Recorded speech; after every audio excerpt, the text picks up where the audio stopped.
Hi boys and girls. Last week we did our lesson on underhand toss. This week we're going to continue that a little bit further and we're going to do our lesson on catching, but we're also going to tie in personal responsibility.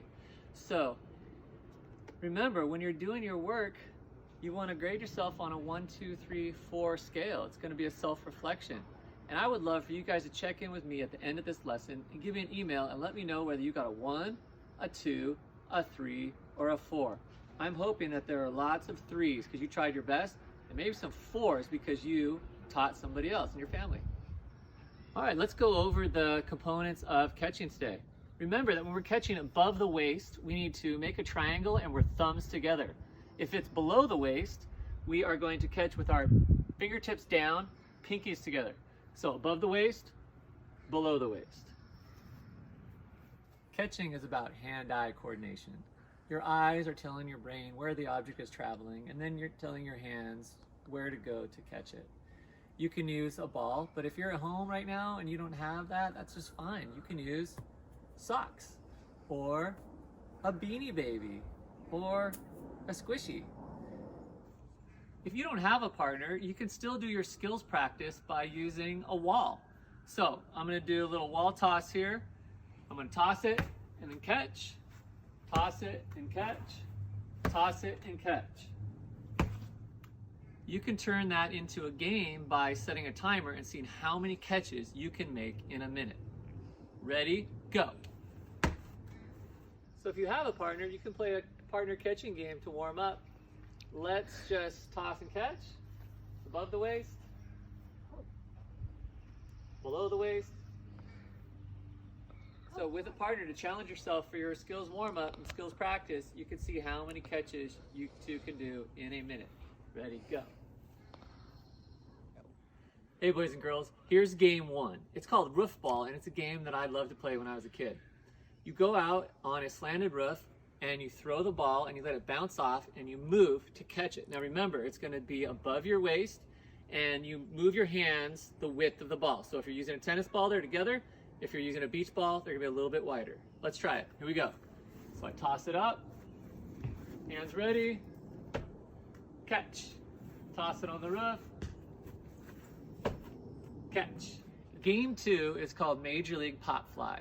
This is great if you play softball or baseball. So what you're gonna do is get with a partner and they're gonna toss you the ball, but you're gonna start with your back turn to make your catch. As soon as they say catch, you're going to turn around, look up, and track the ball using your hand-eye coordination to make the catch. Let's play a couple times. Here we go. Catch. Catch. Game 3 is called catch and move, and I have my friend here to help. Hi, Stella. How you play this game is you toss the ball, you catch it, and then you move. Let's try it.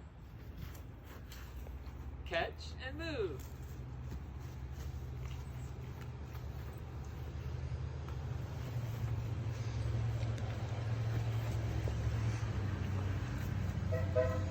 This is game 4. It's the toss and catch name game.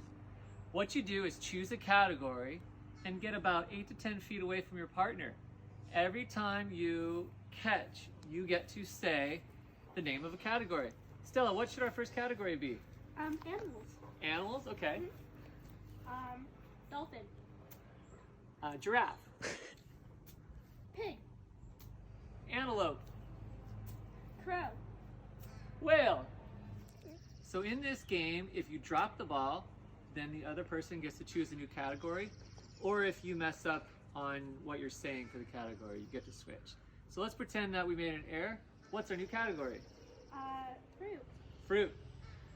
If you're in older grades, 3, 4, and 5, you can play the game with ABC order, so alphabetical order. Are you ready for that, Stella? Yeah. When you catch it, you get to say one. Apple. Banana.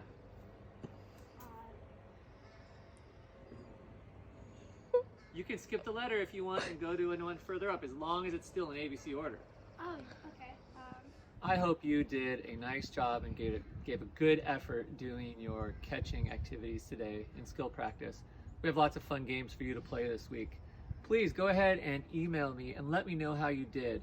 whether you got a 1, 2, 3, or 4, at keith.matthews@highlineschools.org. See you next week.